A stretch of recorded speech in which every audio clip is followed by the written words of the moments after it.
All right, so is now a good time to sell or buy? We always want to give you great information to decide, is now a good time to sell?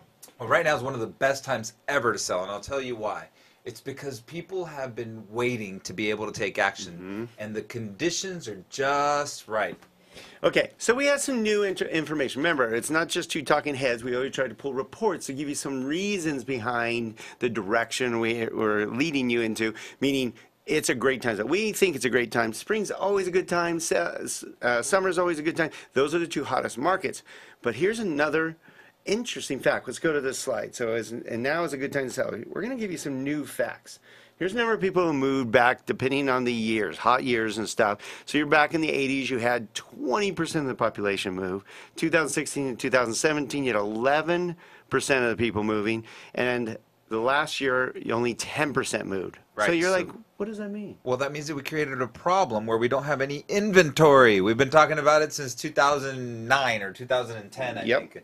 We've had an inventory problem for nearly a decade now, and it's caused by people like we did. We did an analysis called trapped. They were trapped because of low interest rates. They were trapped because of falling prices, but there was a lot of reasons that people were trapped and couldn't move. All right, so let's go to this next interesting slide. Median seller tenure in a home. For the longest period of time, for years, we always knew it was about 6 years on a regular basis. That's just about the time you'd stay in a home and be ready to go to your next home. And then because of factors in the market and job markets and everything else, we've now moved all the way up between 10 and 9 years.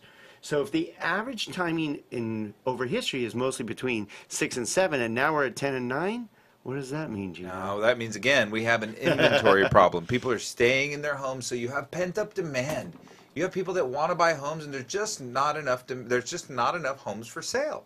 So at the end of the day, if you put your home for sale and you price it right, huge asterisk there, you got to price it right. If you overprice it, you're dead. It's just going to sit. But if you price it right, you can get top dollar for the home and not have to deal with one of these years. And our crystal ball's a little foggy, but whether it be this year, next year, or the following year, all that inventory will come on the market. You'll have too much competition, and prices will start to dip. You heard it right here on the National Real Estate Cafe. Great information. Again, you should get these sent right to your phone by texting NREC to the number 58885. Find out more at donandgino.com. Subscribe below.